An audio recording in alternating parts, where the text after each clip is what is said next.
Bem-vindos ao projeto de Mitologias de Declínio e Renovação. Estamos no segundo encontro, que tem como título Visualidade em 2023. Para este encontro foram convidadas duas oradoras, a Ana Bigote Vieira e a Cristina Brito. O meu nome é João Mateus. Eu vou só, se calhar, fazer uma muito breve introdução de porque este título, ao que é que nos vamos reportar, e depois vamos continuar numa conversa que já foi iniciada de alguma forma anteriormente. Tive a oportunidade de falar com as duas oradoras antes e que vamos continuar a partir dos trabalhos que foram selecionados. E, portanto, partindo do título, que é Visualidade em 2023, portanto, pretende ancorar o que vamos falar especificamente neste ano, neste momento, até de alguma forma neste local. Visualidade, quando pensamos em visualidade, pensamos de alguma forma nesta ideia de imagens, totalidade de dispositivos visuais, mas vem muito especificamente do trabalho de um investigador nova-iorquino, Nicholas Mirzoeff, que escreveu em 2011 um livro chamado Visualidade e a partir do qual entende visualidade não como esta totalidade de imagens e dispositivos visuais, mas muito especificamente como, de alguma forma, uma visualização da história. Uma proximidade entre as duas coisas, mas esta ideia de visualização da história é algo distinto. De onde é que é resgatado este termo, que é importante e que também poderá vir aqui a surgir ou não? É resgatado de um general militar, de Gottlieb von Clausewitz, e este general militar, de alguma forma, utilizava este termo para conceptualizar o campo de batalha, sempre de um plano superior para um plano inferior, e visualidade reportava-se não só a capacidade de ver o campo, mas mais importante, de coordenar o campo, de organizar o campo e as pessoas que se encontram dentro desse campo. Para Nicholas Mirzoeff, porque vem deste contexto, é de alguma forma um conceito que é entendido com um legado colonial muito forte, que é visto por uma pessoa muito específica, por norma um agente masculino, branco, num campo de batalha, por isso mesmo e por tantos outros motivos entendido pelo autor como colonial, e depois tem o seu reverso nesta ideia de contravisualidade, que é, por definição, anticolonial. É a partir daqui que partimos, e foi também este o ponto de partida que dei à Ana e à Cristina. A partir daqui, o que eu, antes de mais, pedi foi às duas oradoras para trazerem trabalhos que nos permitissem pensar esta questão, e o que eu ia fazer desde já era isso, para quem aqui está, e depois para quando ficar documentado, o que pedi era que nos dissessem que trabalhos é que trouxeram e de alguma forma explicá-los brevemente, sucintamente. Se for possível, começamos por lá. Bem, boa tarde. Em primeiro lugar, agradecer o convite ao João, a Cristina, agradecer aqui à Câmara Municipal e à Câmara de Torres Vedras. Sim, quando o João me convidou, eu aceitei porque me vieram logo à cabeça duas coisas que fazem parte do trabalho que nos últimos 4 anos tenho vindo a fazer no Teatro do Bairro Alto, com a parte das conferências, que é, ou seja, lembrei-me de duas como que encomendas, portanto, trabalhos que demoraram, neste caso, quase um ano, neste caso, 4 anos a ser feitos, portanto, são investigações de um recurso feitas por artistas e que se propõem de alguma maneira olhar para as coisas e alterar a percepção e a produzir novas imagens. Portanto, de alguma maneira é isto. Um projeto é o projeto da Isabel Breisen chamado Ditas e Desditas da Estatuária Lisbonense, em que eu lhe encomendei, ela trabalha, a Isabel Breisen é de escultura, mas também é programadora informática, mesmo muito boa programadora, aliás emigrou e está a viver disso, mas é uma ótima artista. Que normalmente faz montagens, portanto, cria novas arquiteturas a partir de montagens fotográficas, portanto, com imagens. Mas ela é originalmente de escultura e tem uma investigação extensa sobre escultura, sobre a estatuária lisbonense, ou lisboeta. E eu penso que foi depois da grande polémica sobre, não sei qual delas, mas sobre a Praça do Império. Já não sei como é que lá fomos, mas quando alguém sugeriu retirar o padrão de descobrimento, mas foi um grande escândalo, isto pouco depois da polémica que tinha havido em torno da estátua do Padre António Vieira, né? A estátua recente do Padre António Vieira, preciso dizê-lo, porque poderia não ser recente, mas era recente. Eu encomendei esta série sobre a estatuária, estávamos no meio da pandemia, portanto saiu em 6 episódios e é acima de tudo um site. Portanto, é um site em que cada um dos episódios reflete sobre uma parte da estatuária de Lisboa. E eu acho que tem o condão de propor novas imagens, que são imagens visuais, mas também são imagens de imaginação. Mas a Isabel Braza trabalha com a imaginação, portanto ela põe as estátuas a falar, tem uma coisa animista, ela trata quase todos os elementos por igual, da estátua às ervas que crescem, aos pavilhões do Museu da Cidade, ela brinca com isto e dá-nos a ver novos futuros. Portanto, é muito divertido ver o seu site, e depois foi editada em livro pelo Museu de Lisboa, porque além do mais tem o condão de ser muito rigoroso, portanto ela conta a história das estátuas com muito rigor, porque ela investigou, estudou na sua licenciatura em escultura, mas depois ela inventa quase delirantemente a partir disso. É muito divertido. É muito divertido e dá-nos a ver coisas concretas em que nós nunca repararíamos de outro modo. Um exemplo evidente é esta. Ela repara, por exemplo, que a maioria da estatuária feminina está ao nosso nível, é de pedra, enquanto a estatuária masculina muitas vezes é de bronze, está em cima de pedestais. Muitas vezes a estatuária feminina está nua, a dos homens estão vestidos. E muitas vezes as mulheres estão vandalizadas, até porque não são de bronze, não é? E pronto, a partir daí cria toda uma ficção, que é uma revolta da estátua, que as estátuas pedem os casacos aos homens. E depois reproduzem a manifestação feminista de 75 no Parque Eduardo VII. Tem uma série de elementos. Portanto, este é um dos trabalhos. O outro trabalho é uma investigação de longo curso que se materializou numa série de conversas ao longo de 3 anos, em que se partiu das imagens, portanto, Lisboa na fotografia. Portanto, há um livro assim famoso, que é o Lisboa anos 90, que é uma encomenda para pensar, uma encomenda feita na altura da Expo 98, quando as fronteiras de Lisboa estão a alterar muito. E convidam 10 fotógrafos que ficam 6 meses a fotografar a cidade. E, pronto, é um livro de referência. Nós partimos desse livro e fomos até hoje, portanto, sempre convidando fotógrafos e revisitando séries fotográficas que são conhecidas no mundo da fotografia, percebendo que tipo de imagens foram feitas sobre a cidade. Mas a começar por que tipo de imagens para onde se olha quem olha. O Lisboa anos 90 eram 19 homens e uma mulher. Há muitas fotografias da cidade vazia, sem pessoas. Há muitas fotografias de cima, a olhar quase como figuras pequenas face a cimentos, autoestradas, por exemplo, a Crio, ou por exemplo, o Eixo Norte-Sul. Portanto, quase esta pequena impotência do homem face. E ao longo destes encontros foram-se discutindo olhares sobre Lisboa quem olha, ao mesmo tempo que os organizadores deste livro, que é um editor e uma fotógrafa, a Catarina Botelho da Viviane,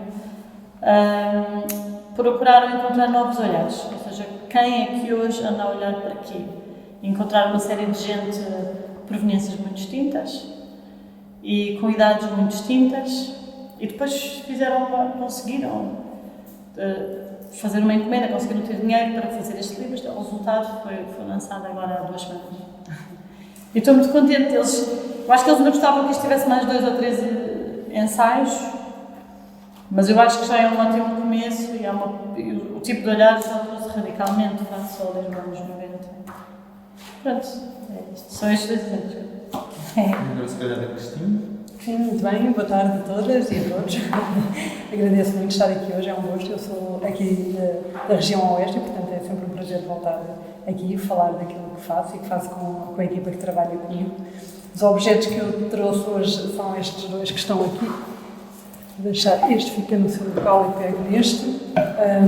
Eu sou historiadora do ambiente, com formação original em biologia e, portanto, o meu percurso académico, o meu percurso de investigação, que é o que eu faço, é um percurso em si próprio muito interdisciplinar e que junta áreas disciplinares muito diferentes e olhares, sendo historiadora, olhares sobre o tempo, os diferentes tempos, também muito diferentes. E, portanto, trago-vos uma vértebra de um cetáceo, de um golfinho, que é o que está ali. É um elemento biológico que nos permite, entre outras coisas, estudar a vida para além da vida, ou seja, aquilo que os objetos, ou seja o material ou o imaterial, portanto, a representação visual, tangível ou intangível, nos permite contar da história de elementos não humanos, neste caso de animais dos oceanos e dos próprios oceanos, em diferentes temporalidades. O que existe para além da vida biológica? Aquilo que nós conseguimos contar, que fica nas coleções, que fica nos arquivos, fica nos livros, que fica nos museus, que fica nas exposições, que fica na memória, que fica na tradição oral e que nos permite recuperar não só histórias, mas a história. Uma história que não é ela em si própria construída apenas de pessoas, de homens e de mulheres, de diferentes sociedades, mas também de tudo aquilo que envolve a presença humana no planeta. Portanto, todas as realidades que são mais do que humanas. Portanto, os ossos, que é uma materialidade da vida biológica, é algo que nós conseguimos trabalhar de muitas formas. Podemos ir desde a genética e a genómica à arte, à produção artística que é feita com estes objetos, ou apenas à observação, à apreensão de um objeto, aquilo que ele significa para uma determinada pessoa, um conjunto de pessoas num determinado momento. E esta folha que eu tenho aqui, que são imagens, são ilustrações científicas do século XIX, tiradas de um tratado de história natural, também de cetáceos, são baleias, uma baleia, um esqueleto de uma baleia e um golfinho, que tem um significado muito semelhante àquilo que fica para além da existência biológica, mas como ela é apropriada pelas pessoas. A história dos animais, a sua realidade ecológica, biológica, como é que ela é representada e depois pode de novo ser reconceptualizada na forma como nós hoje em dia analisamos estes objetos. Tentar perceber uma história que é mais do que humana tem uma dificuldade acrescida, que nós somos humanos, produzimos a forma de pensar que é humana, a forma de produção cultural, científica, que é humana, os outros animais não o fazem e, portanto, para além daquilo que é aquela dificuldade própria de nos colocarmos nos outros, nas outras pessoas, como é que o outro nos vê a nós, como é que nós vemos o outro, como é que interagimos, como é que dialogamos, aqui temos algo que podemos considerar um radicalmente outro, um radicalmente diferente, que é uma outra espécie, e como é que nós podemos tentar perceber o que é a vida de um animal que não é uma pessoa, ainda mais ao longo do tempo, na longa duração, na história, em diferentes contextos temporais e, consequentemente, sociais, culturais. Isto é um bocadinho do trabalho que nós fazemos, sendo que partimos do ponto de vista da história, tentamos uma abordagem que hoje é conceptualizada como as humanidades para o ambiente, ou humanidades ambientais, ou se estivermos a falar só do oceano, as humanidades azuis, que não é uma disciplina em si, ao contrário da história ambiental, que é uma disciplina científica, é uma matriz, é um processo, é uma dinâmica que inclui pessoas produtoras de conhecimento, que não apenas o científico, portanto envolve principalmente artistas e a forma como os artistas das mais diferentes proveniências e olhares e formas de trabalhar também em si se apropriam, representam e mostram o mundo neste entendimento que temos que viver num planeta que se está a degradar, que se tem vindo a degradar e que se encontra num ponto, se calhar, de viragem. Portanto, de forma que as humanidades ambientais podem contribuir. Eu acho que aqui, desde já, um aspecto muito importante e foi, em parte, o motivo pelo qual chamei a Ana e a Cristina, que é, há dois aspectos de espaço, não é? A Cristina trouxe-nos objetos e elementos que vêm de um contexto biológico e marinho e a Ana parte, penso, do domínio do contexto do teatro, não é?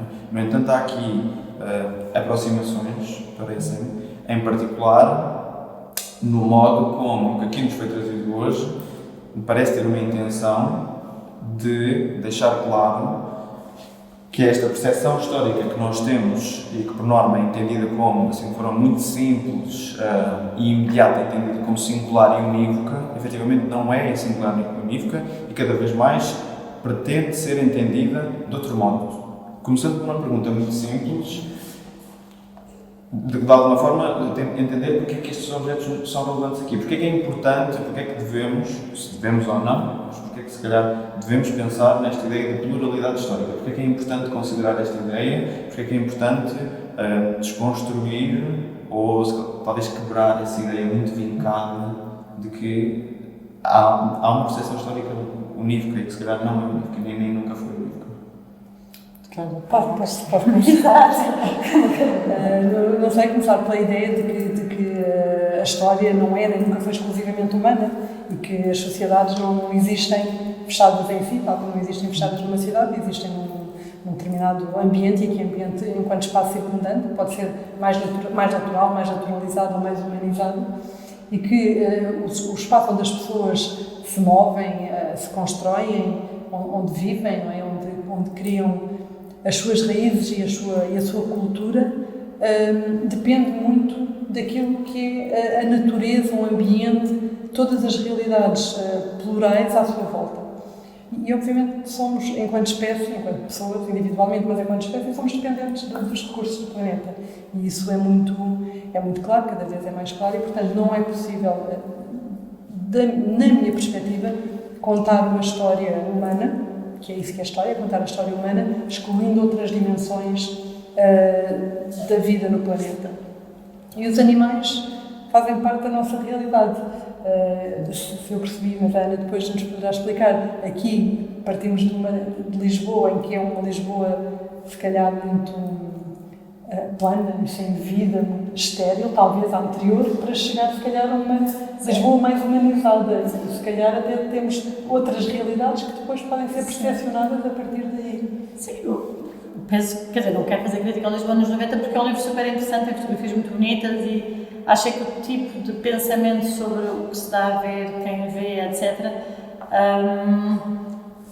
Não sei, ou seja, porque que eu acho que pode interessar a história? Pode interessar para nos ajudar a desnaturalizar uma série de vícios do olhar ou de posições e de narrativas históricas, não é? Nesse sentido, acho que há uma coisa que aqui teremos em comum, parece-me, é uma certa crítica a uma matriz extrativista, não é? Portanto, esta questão de... uma das razões principais para ser feito Lisboa outra cidade é porque nenhuma das pessoas estava muito confortável com as alterações radicais que estão a acontecer ao tecido urbano, e muitas delas têm como fim último fazer a cidade participar da especulação financeira, ou seja, produzir mais dinheiro, mais e mais dinheiro, do mesmo modo que, por exemplo, aqui no caso do livro das estátuas, as estátuas muitas vezes são estátuas que simbolizam uma determinada ordem, não é? E ajudam a manter e instaurar uma determinada ordem, portanto, pode-se, de um ponto de vista com algum humor, a questionar, portanto, apontar para as estátuas como isso está-se a desnaturalizar estas narrativas que legitimam essa ordem.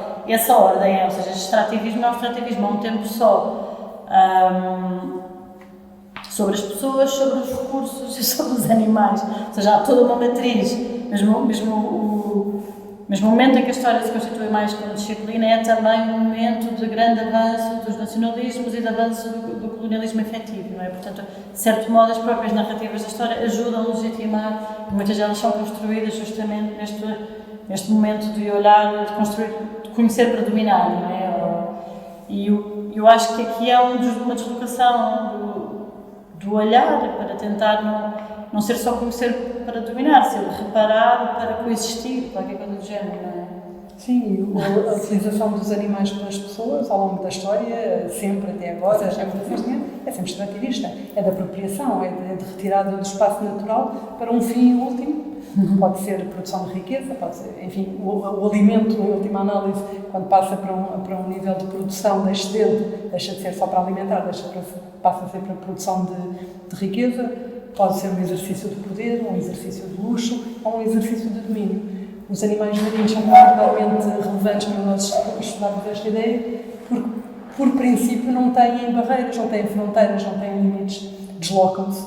O meio marinho, o oceano, é tridimensional, para não dizer que é mais, mas, portanto, acrescenta uma dimensão à nossa realidade terrestre, e a forma de controlar o oceano e os animais do mar é completamente diferente de utilizar os animais de terra ou as plantas, se quisermos. Mas há sempre uma tentativa de controle, de apropriação, de domesticação, inclusivamente, e manter imagens, se voltarmos atrás à época moderna, ao período das expansões europeias e à ocupação dos territórios, a apropriação de pessoas e realidades culturais e ecológicas extra-europeias, o que há é uma apropriação, mesmo quando a única coisa que chega à Europa são imagens, ou uma carta, ou uma história. É uma apropriação de realidades externas para responder a uma matriz eurocêntrica. Esta ideia das afterlives dos animais, ou os objetos que nos ficam, ou as visualidades, permite-nos desconstruir e tentar descolonizar um bocadinho esta visão, que é tudo aquilo que nós agora podemos, de alguma forma, apreender e tentar inserir na sua matriz original. Estes objetos, por acaso, são europeus, no sentido de foram obtidos numa praia europeia, numa biblioteca, num arquivo europeu, mas muito que nós temos nas nossas coleções não é. E, portanto, os objetos contam-nos histórias escondidas, que têm sido silenciadas, umas vezes de forma propositada, outras vezes simplesmente porque não são reconhecidas como uma história que vale a pena ser contada, que nós podemos recuperar. Podemos tentar trazer para uma matriz, apesar de estarmos na Europa, para uma matriz cada vez menos eurocêntrica, que nos permite visões plurais do mundo, cosmovisões diferentes. É muito importante nós percebermos as nossas dinâmicas em cidades como Lisboa, ou cidades capitais da Europa ou do norte global, que são cada vez mais cidades plurais, multiculturais, interculturais às vezes, mas multiculturais são garantidamente, onde a forma como as pessoas que vivem nestes espaços são formas muito diferentes de compreender o mundo. E que nós pessoas, nós sociedade, devemos tentar conseguir integrar, compreender, partilhar. E tudo isto nos permite fazer isso um bocadinho. Eu estava a olhar para esta imagem, para estas 3 imagens, na verdade, e estava-me a lembrar que esta ideia de objetividade está muito associada também à ilustração científica. Parte muito destes e tantos outros desenhos, mas em particular começam por ser, se não me engano, de plantas, e como é que também aqui, através destas imagens, se tenta, neste caso não era construir uma perspectiva histórica, mas certamente construir um domínio científico, por exemplo, que depois vai alimentar determinadas perspectivas históricas. Portanto, parece-me importante começarmos, sempre que possível, estabelecermos estas cadeias, porque tornam estas coisas menos abstratas, não é? Porque é que estamos a falar aqui desta imagem e porque desta vértebra de golfinho? Porque, efetivamente, depois tem ramificações muito diretas com as coisas que estamos a falar. E tendo em conta isto mesmo, e visto que estes 2 trabalhos prendem-se muito com isto, não só de olhar para trás, mas de buscar outras imagens para perceber que novas imagens da imaginação é que podemos considerar. Eu perguntava porque é que é importante voltar ao arquivo, reconsiderar o arquivo, reimaginar o arquivo, que é cada vez mais prevalente, que é cada vez mais importante, parece, que está aqui presente, pelo menos nos trabalhos que foram trazidos pela Ana. Porque é que é importante? Porque é que devemos olhar outra vez para estas imagens? Bom, um trabalho de arquivo, assim, para alguém de história, a questão do arquivo. Bom, pessoalmente eu não tenho nenhum fascínio nem fetiche com arquivo, mas tenho trabalhado sempre com arquivos, porque normalmente eu chego aos arquivos porque os arquivos, e nem sequer estou a falar destes trabalhos, estou a falar das outras coisas, porque as coisas que eu quero estudar não se sabe nada sobre elas, as coisas estão lá perdidas não sei onde, então ou seja, eu acabo por ter que me debruçar pelos arquivos por causa disso, porque são histórias menores, ou no caso eu trabalho sobre a história da dança, ou a história do teatro, ou são coisas que ninguém quer saber, são umas pessoas que se juntaram nos sítios, fizeram umas coisas. Às vezes vêm-se a descobrir são coisas gigantes, mas não é tido como uma coisa. Mas, por exemplo, aqui um bom exemplo do Ditas e Desditas, deste livro da estatuária, é uma história extraordinária que a Isabel Bryson descobre, que há uma estátua, uma estátua gigantesca, eu já ponho a circular no livro, que é feita em 1985 pelos trabalhadores da Sorek Farm. Não é 75, é 85. Isto já é extraordinário, não é? É uma estátua tipo construtivista, gigante, que eles fazem nos tempos livres, eles fazem comboios e nos tempos livres fazem isto. Isto inaugura na Festa do Ávila. Ela descobriu isto quando estava a ver um livro sobre... Ela tentou perceber o que é que aconteceu à estatuária depois de 25 de Abril. E percebeu que não mudou muita coisa. Estranhamente, ao contrário do que ela pensava. Então ela foi procurar estátuas de comemoração de 25 de Abril, ver como é que era a estatuária comemorativa de 25 de Abril, ou seja, de que modos é que a imaginação de Abril se revela, e descobre isto, mas chega à rotunda da Maia e não está lá nada, estão só assim florzinhas.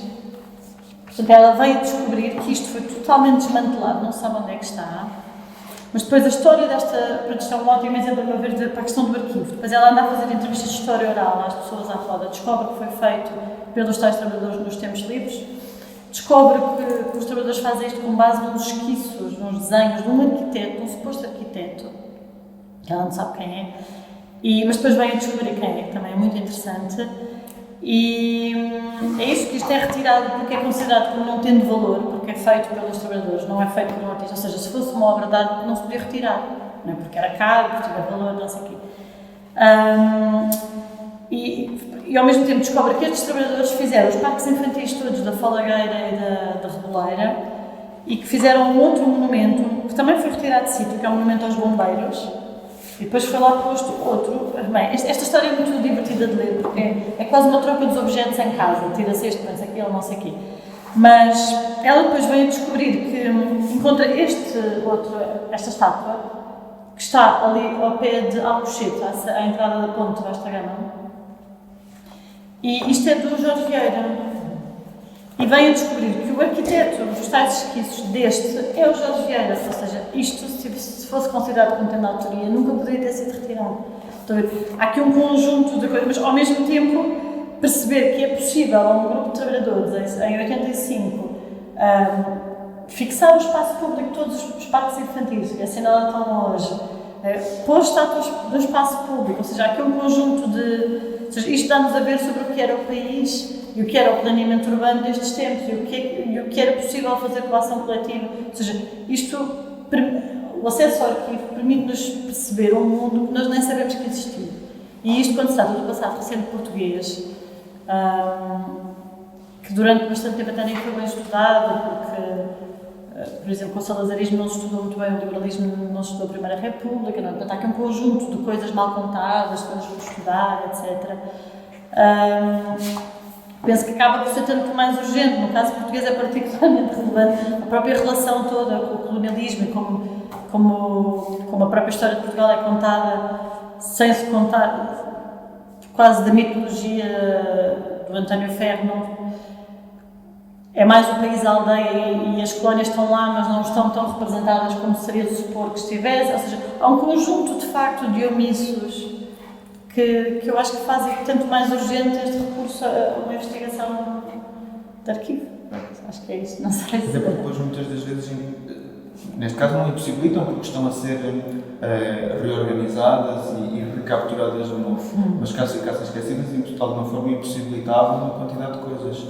Não é tão distante quanto isto, mas de modo geral o que se torna invisível dificilmente é narrado, não é? E isso é muito importante que haja... Sim, eu acho que precisamos disto para perceber melhor onde estamos e para onde podemos ir, não é? Ou seja, para perceber que já se pensou de outra maneira. Ou seja, a minha questão não é tanto resgatar coisas ao passado, que mais que era com Mariela Azulejo, mas sim levantar possibilidades a partir do passado. Ou seja, perceber que possibilidades é que não foram cumpridas no passado que possam ser resgatadas por hoje, qualquer coisa deste género. Pronto, não é assim. A minha experiência um bocadinho oposta, porque eu sou totalmente fascinada pelo arquivo e, portanto, o que fazemos faz a partir do arquivo e numa tentativa muito de sistematização, o que existe é certo, mas não estamos a falar do século XX, eu trabalho a época moderna a partir do século XV, se os medievalistas me permitirem, mas está aparecendo por aí, portanto, a compilação que nós temos necessidade de fazer para perceber um passado numa larga cronologia, ou seja, ao longo do tempo, um tempo que é longo, exige um trabalho sistemático de arquivo. E é certo que vamos apanhando coisinhas aqui e ali, porque a informação, quanto mais para trás vamos no tempo, especialmente no que diz respeito a recursos, a animais, a ambiente, é muito fragmentada, está muito dispersa, e, portanto, temos um trabalho muito sistemático e de sistematização da informação histórica que existe, e que nos permite não apenas reconstruir o que pode ter sido, em termos de utilização dos elementos da natureza, dos recursos que as pessoas precisavam, em diferentes contextos, como nos permite ver trajetórias ao longo do tempo, de longa duração, de mudança. Na maior parte dos casos, no que diz respeito à utilização de recursos, trajetórias de decréscimo, de redução, resultante de impactos continuados, de extrações continuadas em função das necessidades ou da procura de diferentes sociedades sobre determinados recursos. E permite-nos também ver, em alguns casos, capacidade humana e de outras espécies de adaptação, de mudança, de resiliência. E estas capacidades de alterar modos de vida, modos de estar, modos de interagir com o ambiente. O facto de os animais, especialmente os que se movem, se poderem eles próprios adaptar à realidade humana, e isto acontece, é algo muito interessante de nós percebermos e de eventualmente até tentar perspectivar no futuro. O que é que pode haver diferentes panoramas, diferentes percursos que podem ser tomados, que as escolhas feitas em determinado momento têm uma consequência, e é óbvio, mas que essas escolhas são feitas também em função daquilo que existe num determinado momento. A ideia de que pode existir uma agência, um agenciamento que não é apenas humano. E isso é um bocadinho resgatar o arquivo, porque as coisas estão lá, mas nunca foram trabalhadas, nunca foram pensadas nesta perspectiva, e conseguimos tentar obter informação nesse sentido. Não, quer dizer, eu estava a dizer que não era resgatar no sentido de... Não é pôr o arquivo a falar, a dizer coisas que nunca falou, mas claro que há todo um trabalho gigantesco de sistematização, que a pessoa não se pode esquivar. Assim. Eu acho que é um manancial de oportunidade, seja que arquivo for. Mas eu não sei se fala da constituição mesmo de um arquivo, não sei. Não, do arquivo, de exploração do arquivo também. Certamente que aqui esta diferença dos domínios artístico claro. E biológico certamente também terá um impacto nos diferentes arquivos que estamos a falar. Era isso que eu estava a dizer, que arquivo? Ou seja, é o arquivo da Faculdade de Ciências, ou seja, estamos a falar ou da Constituição, quais é que são as fontes? As fontes onde é que estão os arquivos, a Torre do Tombo, a Biblioteca Nacional, os arquivos regionais. Portanto, bom, aqui, não é? Este tipo de imagens, por exemplo. Portanto, ir fazer um corpus de trabalho com coisas provenientes de várias fontes. Mas sempre é engraçada a ideia do que é que significam as palavras e os conceitos para pessoas diferentes e para áreas disciplinares ou para áreas de trabalhos diferentes. Aquilo que significa o arquivo pode ser diferente conforme... E a relação com o arquivo que a Ana e a Cristina terá com cada um desses arquivos, certamente podem ser diferentes. Não em todos, garantidamente mas diferente. podem ser. Se calhar na Torre do Tombo é semelhante, mas... Não, eu penso que é um pouco como é que se faz o corpus. Por exemplo, eu trabalhei o arquivo do serviço da carta do Gulbenkian. Portanto, aí havia um corpus daqueles anos, de uma coisa. Mas, por exemplo, agora para um trabalho sobre a história da dança, nós estamos a trabalhar com os arquivos, sei lá, da RTP, da Cinemateca, da Torre do Tombo. Portanto, estamos a reunir nós num site. Pronto, portanto, mas é proveniente de vários... Mas é a mesma lógica. Estamos a falar de arquivos diferentes e de fontes diferentes, mas a lógica é a mesma. Mas sim, o trabalho de sistematização é muito grande para depois poder criar narrativas a partir daí, de alguma maneira, ou poder estabelecer relações. Sim. Uma pergunta rápida, porque falamos muitas das vezes destas imagens e desta percepção histórica, mas é importante também referir, que estamos aqui também a falar de forma implícita, as condições que permitem ou não determinadas imagens. Né? O Nicholas Mirzoeff dedica-se muito também a essa questão, e por isso é que ele fala tanto da questão colonial, fala muito até da right to look, o direito de olhar alguém, e no contexto colonial, infelizmente, tinha até muito a ver com a questão de determinadas pessoas não podiam olhar outras pessoas nos olhos. E portanto este direito de olhar aí lá está, por isso é que eu estou a falar do direito de narrar, do direito de documentar, de alguma forma, nem que seja individualmente, e por isso mesmo, tendo em conta que quando estamos a falar destas imagens, estamos a falar que determinado contexto permitiu esta ou estas imagens que aqui estão, a minha pergunta para a Ana especificamente era porque é que é importante, ou na verdade como é que estes trabalhos reclamam o direito de olhar para a cidade, porque é muito também o que vemos aqui. Como é que é feito esse trabalho? Parte de algo que já tinhas falado anteriormente? Sim, aqui, como estando a trabalhar numa instituição pública, a minha vontade foi fazer encomendas, permitir que apareçam outros olhares sobre a cidade. Portanto, foi isto, não é? Portanto, são os dois olhares artísticos que eu acho que a arte, de alguma maneira, consegue dialogar com esta questão da representação, do olhar, até de quase sentir o pulso ao seu tempo, uma coisa assim deste género. E consegue fazê-lo usando várias ferramentas, como aqui no caso da Isabel Braza, a questão do humor é essencial. E mesmo assim, o Teatro Barroco nunca foi tão insultado como quando isto veio a público. Ou seja, tivemos uma coluna porque estávamos a mexer com o estavam a injuriar qualquer coisa. Sim, estávamos a gozar com o Império, com a estátua do Império e porque não sei o quê. Portanto, isto indigna as Porque isso é um pessoas. tópico tão É um sensível. tópico super sensível. Foi a coisa que se teve mais insultos para isto. Mas porquê? Porque há um apego quase pessoal a uma visão particular da história de Portugal. Achamos que a história de Portugal é qualquer coisa que eu não tenho a certeza que é. E que, sobretudo, se revisitar aqui a própria história bom, em primeiro lugar, a história da estatuária, que se comparada, sei lá, com outros sítios, pronto, não é particularmente rica sequer a estatuária portuguesa, perdoem-me porque não assim.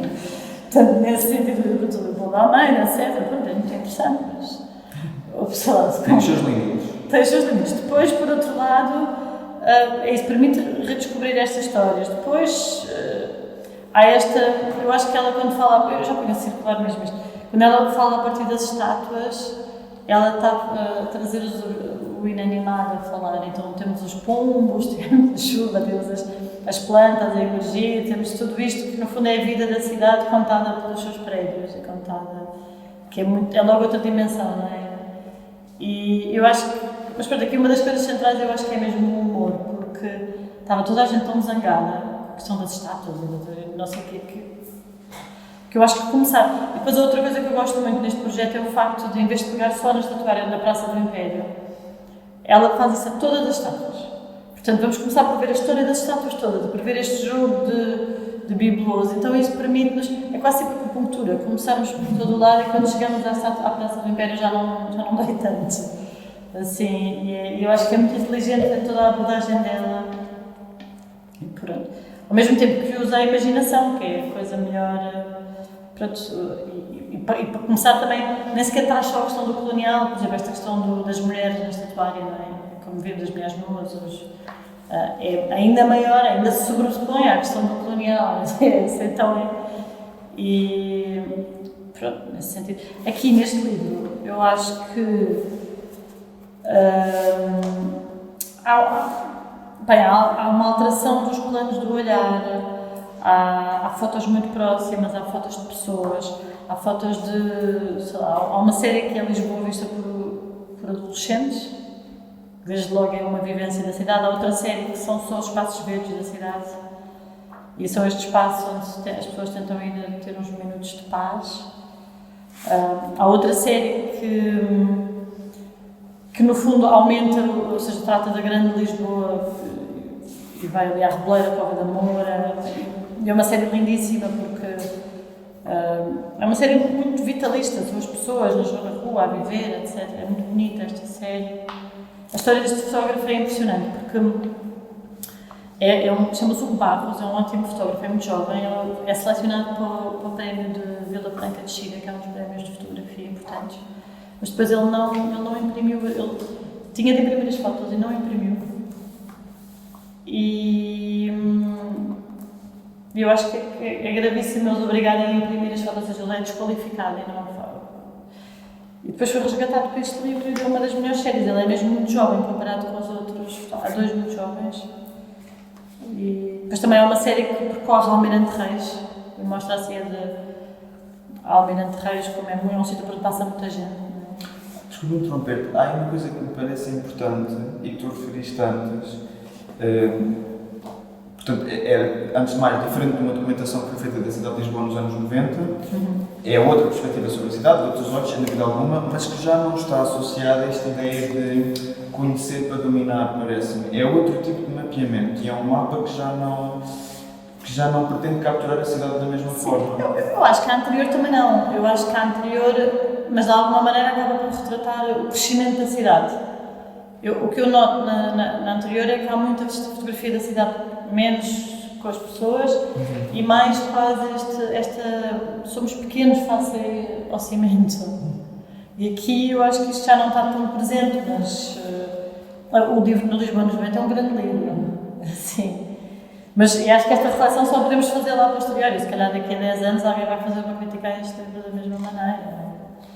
Mas eu acho que no Lisboa nos 90 não terá havido esta preocupação de discutir as fotografias da mesma maneira, de discutir quem olha, quem não pode olhar.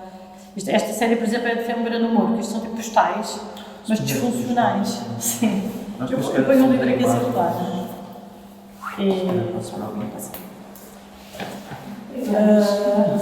Não sei, eu acho. faz parte de tentar contribuir para narrativas múltiplas e para que se repare mais de perto como é que vivemos e como é que podemos viver de outra maneira.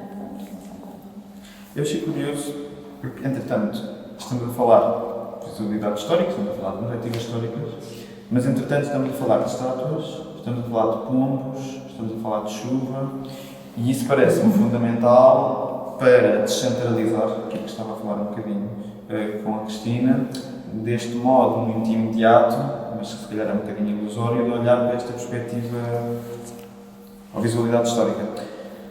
O tempo da cidade, bem como o tempo geológico, por exemplo, neste caso, eu acho que nos convidam a pensar para lá do tempo humano, que é o que nós estamos a ver, não é? O tempo da cidade, o tempo das infraestruturas que ocupam a cidade, o tempo das comunidades que estão dentro das cidades, o tempo da vida biológica que ocupa a própria cidade. E há projetos como, por exemplo, eu falei disto brevemente também à Cristina, do Icarus Initiative, do Martin Wilkelski, que faz basicamente, põe uma quantidade de sensores num conjunto de animais e depois permite perceber não só o percurso migratório de determinados animais a nível global, isso é que me parece interessante, mas captura uma quantidade de outra informação para criar imagens a partir de ecolocalização, a partir de próprias imagens que são capturadas. Eu acho que tudo isto, lá está, impele-nos nesta direção de que falámos no início, de pluralidade histórica, porque é que pode ser importante considerá-la. A minha questão é, todas estas perspectivas e todas estas visualizações históricas, de alguma forma não antropocêntricas ou até pós-humanas, que impacto, na verdade, é que podem ter na nossa realidade cotidiana e, mais do que isso, que tipo de mitologias é que são proporcionadas por estas realidades, por estas percepções, que agora se tornam cada vez mais visíveis e que se tornam cada vez mais evidentes, sonoras e que ocupam cada vez mais espaço. Que tipo de mitologias é que estarão no futuro e que serão, de alguma forma, Posso tentar responder, dizer só uma curiosidade. Quando peguei ali no livro das Ditas e as Ditas, a primeira coisa que eu vi foi ao lado da mulher estava um cavalo marinho. Portanto, isto tem muito a ver com os olhares treinados para encontrar determinadas coisas, mas que as formas não humanas estão sempre presentes, não apenas aquelas que existem agora, à volta, neste caso à volta da estatuária, mas as que existiam quando a própria estátua ou escultura foi pensada em associação. Quando nós pensamos em algo mais que não é o tempo humano, e o tempo humano é, enfim, pode ser o tempo de uma geração, pode ser um século, pode ser o tempo de uma sociedade que começa, que termina, enfim, pode ser uma época, tal como nós as balizamos a partir da história europeia. E se pensarmos num tempo que não é apenas humano, que é, bem, o geológico nós percebemos, nós sabemos que existe, o tempo do planeta é muito longo, é muito distante, é de difícil apreensão. Mas temos sempre que ter em consideração o tempo planetário, mas o tempo de outras espécies permite-nos também compreender ou até balizar cronologias diferentes daquelas que são as simplesmente humanas. No projeto Icarus, que o João mostrou, representam, entre outros mamíferos de terra, tem um réptil marinho, uma tartaruga. As tartarugas marinhas são grandes migradores oceânicos e podem viver conforme a espécie. Tem muitas dezenas de anos, às vezes até 2 centenas de anos. E, portanto, o tempo de vida de um animal que se desloca em diferentes partes do planeta, imaginem que cruza o Atlântico, que vai a diferentes praias, que convive, se assim quisermos, com pessoas diferentes em diferentes momentos, é um tempo completamente diferente e retira-nos muito de uma realidade que é apenas, se quisermos, a mais limitante, de uma geração. Ou seja, a sobrevivência de um animal destes ou de outros que são também podem viver muito mais de 100 anos, alguns até 200 ou mais anos, uma outra espécie de baleia, uma outra espécie de tubarão, significa que este animal, um animal que vive este tempo, tem uma história, não só que inclui a história de muitas pessoas, de muitas realidades, mas também que as conecta de alguma forma. E aquilo que nós seres humanos, fazemos ou agimos sobre um determinado ambiente ou uma determinada entidade com um espaço diferente do nosso, tem implicações muito muito para além daquelas que nós podemos imaginar, tanto para trás como para a frente. Porque é um tempo que vem e é um tempo que vai. Portanto, é um tempo para lá, daquele que é o nosso, que é o humano. É muito difícil de conceptualizar. É muito difícil de ir aos arquivos e tentar ver estas realidades, porque não estão lá, não é óbvio. Quando se produziu o conhecimento, quando se continua hoje em dia a produzir conhecimento, a não ser hoje o conhecimento atual, com base na tecnologia atual, e que tem como motivação última a conservação de espécies ameaçadas, por exemplo. Antes disso, todo o conhecimento que é produzido tem outra motivação, tem outro interesse, não é? Aquilo que está por detrás para a produção desse conhecimento é muito diferente. E o tempo tem aqui toda uma outra dimensão que não estamos aqui propriamente a falar hoje, mas que também se poderia ligar, se quisermos, ao tempo de uma cidade, porque o tempo de uma cidade não é só o tempo de um edifício, ou de uma estátua, é um tempo longo. Quer dizer, Lisboa é uma cidade longa, imensa, que inclui quase tudo nela, daquilo que é o nosso mundo europeu, mas também do que não é, do que não foi no passado e do que não é agora. Mas nós pensamos o tempo, um historiador pensa o tempo de forma linear, de forma sequencial e consequencial, não é um evento atrás do outro, assim que nós pensamos numa linha temporal, é uma régua. Existem outras formas de ver o mundo, outras visões do mundo, outras cosmovisões, no passado e na atualidade, que pensam o tempo de forma diferente, um tempo mais relacional, mais circular, mais espiralado, em que todas as partes contactam umas com as outras e cujas consequências não são sequenciais, mas que é uma teia de interligações, que não é apenas entre espécies, entre um sistema ecocultural, mas que é também uma teia de tempos diferentes. É uma forma de conceptualizar a produção histórica, as narrativas históricas, muito disruptiva, muito diferente daquilo que habitualmente se faz. É difícil de fazer, é difícil de a conceptualizar e de a aplicar. E, portanto, exige olhares múltiplos. O que nos traz também um bocadinho para o que estamos aqui a fazer. Exige que pessoas que são muito diferentes, não apenas na sua forma de entender o mundo, mas de o expressar, se consigam juntar e manifestar estas diferenças. Aquilo que para um historiador é muito óbvio, ou para um cientista é muito cartesiano, se calhar para um artista é completamente desconstruído e que permite avançar no entendimento e nas construções futuras, permite-nos pensar em futuros alternativos, que é um bocadinho o que nós, em termos que podemos pensar, seja de mitologias de declínio ou outras, a partir de hoje para diante, o que nós temos que pensar é em futuros comuns, alternativos, e que permitam eventualmente uma convivência entre todos, refiro, multi-específico. Por mais que sejam contextos diferentes, o que me parece é isto, e também foram chamadas por este motivo, é que começa a haver convergências, começa a haver pensamentos que se aproximam, por mais que o contexto científico ou o contexto epistemológico seja outro, seja diferente. Dizem, desculpa. Não sei que eu estava a pegar na questão de Lisboa, ou seja, o livro por acaso chama-se Lisboa mesmo ou outra cidade, porque faz justamente esta questão de espiralar um pouco, ou seja, andar à roda é meio circular, é a mesma, mas é outra, porque quando se começa a fazer o livro, está-se no rescaldo de uma das que é a maior alteração do tecido urbano, uma das maiores que é a lei de vistas, não é? Porque que de repente desaloja os grêmios, desaloja as lojas da Baixa, desaloja coisas que eu em antropologia urbana estudei como estando na matriz de Lisboa, não é? Portanto, as associações onde se conspirou contra o fim da monarquia, por exemplo, que ainda estavam nos mesmos sítios em Alfama, não sei o quê, de repente com a lei das redes vai tudo ao ar e um tecido, o Grêmio Lisbonense, o Ateneu de Lisboa fecha, não é? Portanto, temos um conjunto de sítios do tecido urbano que desaparecem, e desaparecem indelevelmente, não é? As casas do Minho, para além das lojas, para além não sei o quê. E havia esta ideia de quase, ou seja, o livro também é ativista de alguma maneira, é quase um luto por uma cidade, etc. Mas depois desta investigação tão longa, em que no meio a pandemia dá a ver um conjunto de novos habitantes muito precários a viver. Depois de tudo isto, afinal, esta Lisboa é a mesma, mas é outra. Acho que houve assim um modo de entender a vida da cidade na longa duração, nas suas, para além de como nós crescemos, como nós nos habituámos a viver a cidade e outras gerações estarão a viver. Não sei, acho que houve uma relação com a periodização, de facto, que se abriu, não deixando de facto de estar a reagir a uma alteração sem precedentes. Ou seja, eu acho que há uma intensificação de ritmo. o ritmo extrativista intensifica-se. Sabemos, não é? A crise climática é exponencial, ou seja, estamos a chegar a pontos de não retorno. Portanto, de facto, é por isso também esta preocupação com tudo isto. Mas, efetivamente, esta priorização, no caso daquele projeto, eu acho que há uma certa reconciliação com várias durações. E este olhar pela história dá isso, dá de alguma maneira também, dá uma certa ironia, do mesmo modo que o humor da Isabel Presley também o faz. Ou seja, por muito que haja não sei o quê, ela, não sei, a história destas estátuas, pronto, a seguir há de ser outra coisa e, portanto, eu acho que há um bocado de esperança também nestes projetos, de alguma maneira.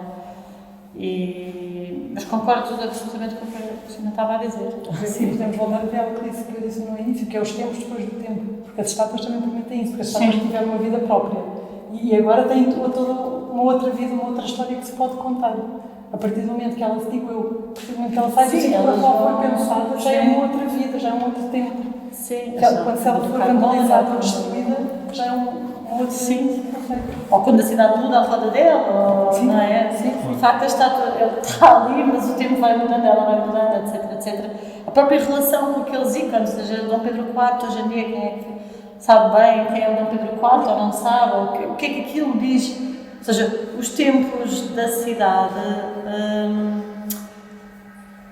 são múltiplos, não é?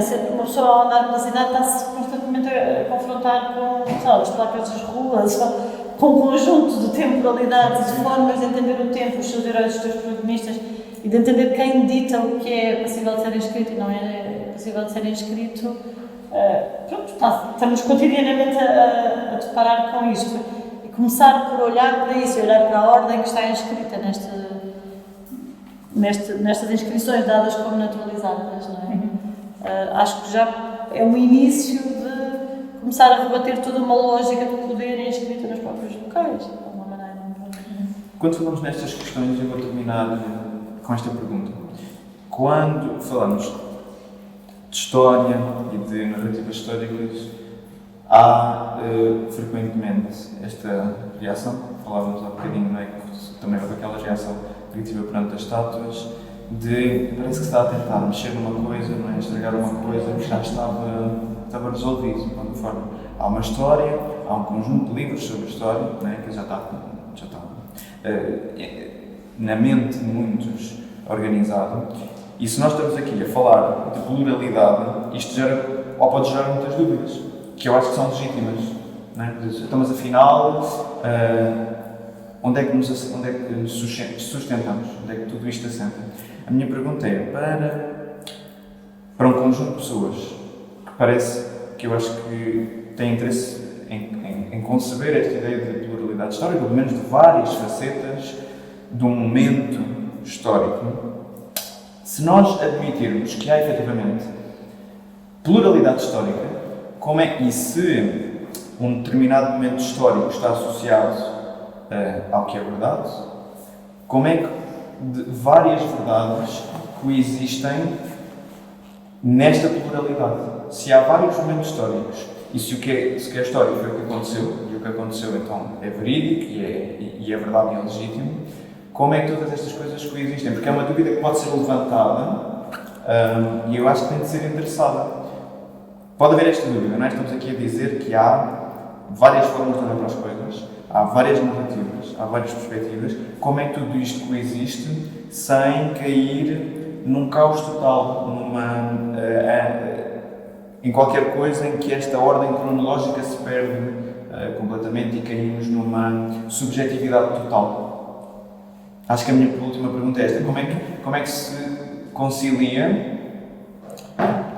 Eu não sei se sei responder essa pergunta, mas eu acho uma coisa que nós tínhamos quando chamamos de história oral, memória social, ou seja, a memória social é a memória dos grupos, não é? Portanto, há memórias conflituantes e há guerras de memória entre os grupos e os grupos narram a sua história à sua maneira, não é? Temos grupos subalternos, temos mulheres, temos homens, ou seja, e um pouco a história oficial normalmente é feita por quem tem o poder e isso é. E pronto, portanto, não me parece que seja uma questão de caos total, é uma questão de respeitar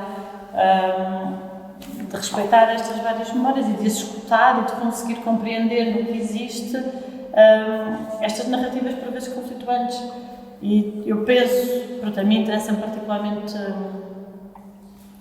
de algum modo, logicamente extrativista, não é? Portanto, alguma justiça, se é que se pode falar nisso, mas, portanto, neste sentido, acho que é que olhar, perceber que na história tal como a temos há uma série de grupos, populações, mesmo cotidianamente subalternizados, em condições miseráveis, há um conjunto de desigualdades e de injustiças que me parecem não ser positivas. Logo,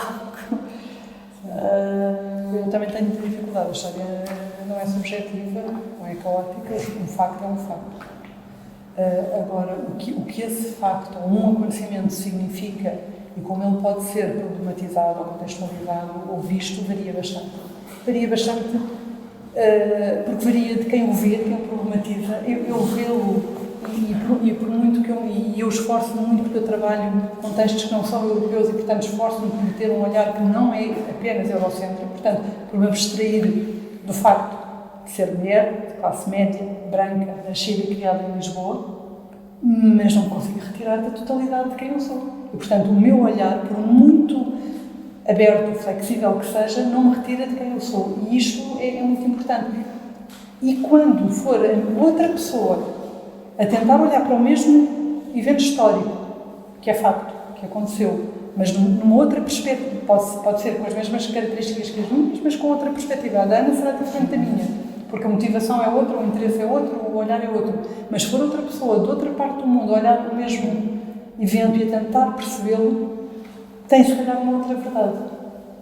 E o olhar pode ser subjetivo, pode, porque é influenciado, porque nós não estamos todos padronizados pela mesma forma de existir, não significa que a história em si seja subjetiva. Agora, estas várias perspectivas, olhares, correntes, estas várias possibilidades são absolutamente fundamentais no mundo de hoje. Um mundo que não se quer apenas mais justo, que se quer igualitário, que se quer que é um mundo de sobrevivências múltiplas, não apenas das pessoas, mas dos espaços. E é um mundo que precisa de construir, não é de voltar atrás, mas de se reconstruir com base no que, em alguns casos, já foi, o que, em alguns momentos, é neste momento. Portanto, nós precisamos destes olhares múltiplos. E a história, eu acho que uma das coisas que nós podemos utilizar a partir da nossa ferramenta de trabalho, que é esta que nós fazemos, é tentar ver a possibilidade de adaptação, a possibilidade de mudança. Isto é relevante para o nosso mundo atual. A mudança é possível. É possível, tem que haver vontade, não depende de todos, depende de alguns, mas alguns podem atuar sobre outros e irmos trabalhando em conjunto para isso. E eu acho que nos enriquece bastante. Esta pluralidade do olhar histórico, ou o que a história permite, ou que deve permitir, é uma forma de construirmos um caminho outro, alternativo, não sei se é melhor, será diferente, garantidamente.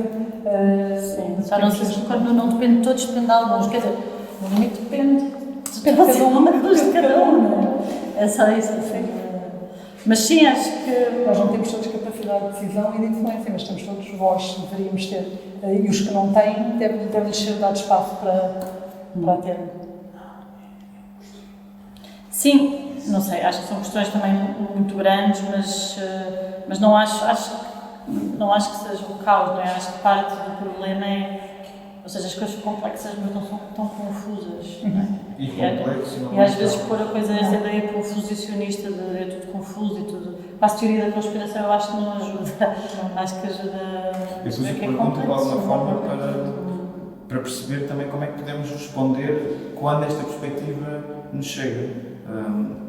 Para poder clarificar justamente que a complexidade não é caos e que pluralidade não é desacralizar, por exemplo.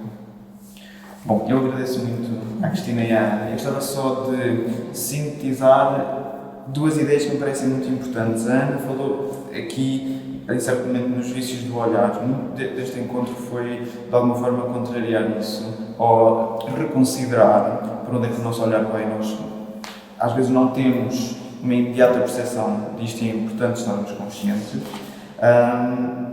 E de alguma forma esta ideia de conectar tempos, que a Cristina também falou, porque nos aproxima da ideia de contextualizar e de cadeia relacional, como nós já falámos no encontro anterior. Quando nós estabelecemos uma cadeia relacional entre estas coisas, percebemos como é que estão conectadas, por exemplo, com as estátuas, porque é que desaparecem, quem é que as constrói, como é que são reapropriadas, como é que a cidade é reorganizada, que me parece fundamental. Este encontro precede também o início do próximo núcleo que vai ser dedicado à responsabilidade intergeracional e, portanto, aqui foi importante termos já falado não só da cidade de Lisboa. Eu acho que muito do que falámos de cidade de Lisboa aplica-se a muitas outras cidades, ou como é que podemos pensar outras cidades, incluindo Torres Vedras, e o contexto biológico e ecológico onde essas cidades, onde estas comunidades, onde nós e tantos outros agentes estão inseridos. Eu agradeço muito à Ana e à Cristina por ter deixado de ser presente. Muito obrigado. Muito obrigada. Muito obrigado.